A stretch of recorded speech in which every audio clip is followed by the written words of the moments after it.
एक नई वीडियो के साथ आज मैं फिर हाजिर हूं। आपका होस्ट क्रांति जोशी आपका स्वागत करता हूं मैं आरएम शॉर्ट्स में, जिसमें हम लेके आते हैं दिन भर की स्पेस और डिफेंस न्यूज की टॉप 3 खबरें। तो चलिए जान लेते हैं। अपनी सबसे पहली खबर की बात करेंगे तो वो एडवांस्ड आर्टिलरी गन की तरफ से आ रही है, जिसको आप जानते हैं डीआरडीओ डेवलप कर रही है और 2 प्राइवेट पार्टनर भी हैं इसमें, टाटा भी है और भारत फोर्ज भी है। दोनों मिलकर डेवलप कर रहे हैं और इन दोनों के ही प्रोटोटाइप को चेक किया जा रहा है और आप जानते हैं कि इसका यूजर ट्रायल चल रहा है। तो यह यूजर ट्रायल अपने अंतिम दौर में पहुंच चुका है, आर्मी द्वारा जो किया जा रहा है और पिछले ही शुक्रवार से इसका टेस्ट स्टार्ट हुआ। शुक्रवार को 48 फायर किया गया, सैटरडे को 18 फायर किए गए और लगातार इसके फायर अब चल रहे हैं और इसको खत्म करने के बाद फिर इसका कॉन्ट्रैक्ट इन दोनों ही कंपनियों में से किसी एक कंपनी को दे दिया जाएगा। जो भी कंपनी लोएस्ट बिड करेगी और जिसकी परफॉर्मेंस सबसे अच्छी रहेगी उसी को ज्यादा मौका दिया जाएगा। हालांकि ये जो कॉन्ट्रैक्ट है वो दोनों ही कंपनियों में विभक्त किया जाएगा, पर जिसका दाम सस्ता होगा और जिसके द्वारा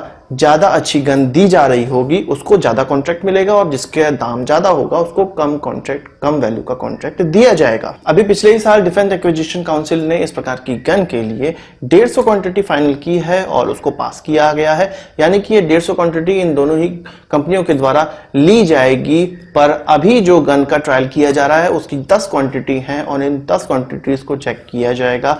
इसके बाद जो हमारी जो रिक्वायरमेंट है, आर्मी की रिक्वायरमेंट है, उसको बनाया जाएगा और उस रिक्वायरमेंट के हिसाब से उन 150 गनों को बनाया जाएगा जिसको पास किया गया है डिफेंस एक्विजिशन काउंसिल के द्वारा और जिसको खरीदने का फैसला किया गया है। तो जल्द से जल्द हमें गन मिलने वाली है, अपनी होम ग्रोन गन मिलने वाली है, एडवांस्ड आर्टिलरी गन, जिसके बारे में हम लोग बहुत समय से सुनते आ रहे हैं। अब बात करते हैं राफेल विमान की, जिस प्रकार से स्कॉर्पियन क्लास सबमरीन का डेटा चोरी हुआ था और ऑस्ट्रेलिया की एक वेबसाइट पे इसका पूरा का पूरा डेटा लीक कर दिया गया था, एक न्यूज़पेपर में इसका पूरा का पूरा डेटा लीक कर दिया गया था। उसी तरह से राफेल का भी डेटा लीक होने की संभावना है। एक ऑफिस है जो कि इंडियन एयरफोर्स का ऑफिस था और वो डेसॉल्ट एविएशन जो कि राफेल बना रही है, राफेल एयरक्राफ्ट बना रही है, उसके ही प्रेमिसेस में ये ऑफिस बनाया गया था और हमारे एयरफोर्स के ऑफिसर इसको लीड कर रहे थे। कुछ 4 से 5 संख्या में वहां पे हमारा स्टाफ था इंडियन एयरफोर्स का और ये कहा जा रहा है कुछ दिनों पहले कि उस ऑफिस का ताला तोड़ा गया और उसमें से कई जानकारियां चुराई गई हैं। हालांकि इंडियन एयरफोर्स का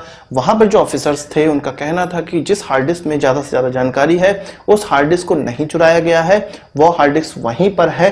पर इंडियन एयरफोर्स इस चीज को मानने को तैयार नहीं है। उसने अपनी फॉरेंसिक टीम अब फ्रांस भेज दी है और उसके द्वारा अब जांच की जाएगी कि किस डेटा का फोटोकॉपी किया गया है, किस हार्ड डिस्क को हाथ लगाया गया है या उसकी कॉपी बनाई गई है। ये सारी चीजें फॉरेंसिक टीम अब देखेगी किस किस डेटा को चूज किया गया है। राफेल के लिए जो इंडिया स्पेसिफिक इंप्रूवमेंट थे, जिसमें कि $1.3 बिलियन खर्च होने वाले हैं भारत के, उसके डेटा लीक होने की संभावना है और यही प्रयास किया जा रहा है कि किसी तरह पता चल जाए कि इन स्पेसिफिकेशन, इन इंप्रूवमेंट के बारे में डेटा लीक हुआ है या नहीं।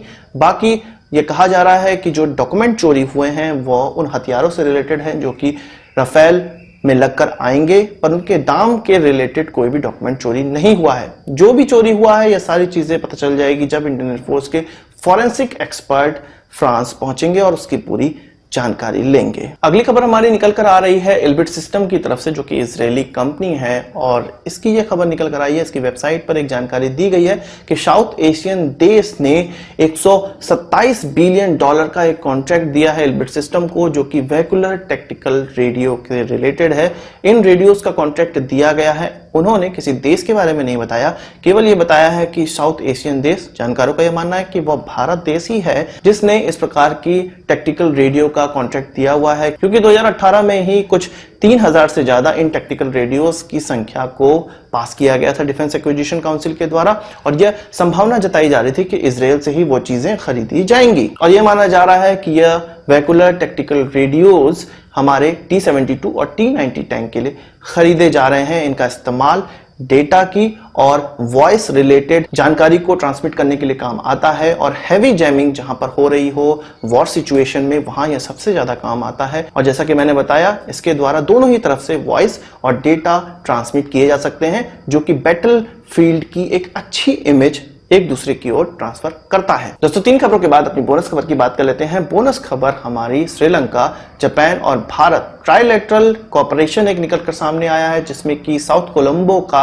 एक पोर्ट और वहां पर एक कंटेनर को उतारने के लिए एक फैसिलिटी बनानी है, एक स्थान बनाना है उस पोर्ट में, और वो डेवलप कर रहा है भारत और जापान दोनों मिलके। और इसका ट्राइलेटरल कॉन्ट्रैक्ट जल्द ही एक हफ्ते के भीतर नई गवर्नमेंट के साथ अब साइन होने वाला है। श्रीलंका के प्रेसिडेंट भारत की यात्रा पे आने वाले हैं और ये कहा जा रहा है कि एक हफ्ते के भीतर इस ट्राइलेटरल कॉन्ट्रैक्ट पे साइन हो जाएगा। और चाइना को टैकल करने के लिए भारत और जापान का एक संयुक्त प्रयास है। जापान के द्वारा बहुत सा ऐसा सामान है जो कि हिंद महासागर से होकर गुजरता है और उनको सिक्योरिटी की थोड़ी प्रॉब्लम होती है, इसलिए यदि जापान का श्रीलंका में किसी पोर्ट पर थोड़ा भी अधिकार हो जाए, थोड़ा भी उनको फैसिलिटी बनाने का मौका मिले जहां पर उनके कंटेनर आ सकें या वहां से होकर गुजर सके या उसमें रिफ्यूलिंग हो सके उनके जहाजों में, तो उनके लिए बहुत अच्छी बात होगी। उसी तरह भारत के लिए भी बहुत अच्छी बात होने वाली है, क्योंकि भारत चाइना को टैकल करना चाहता है।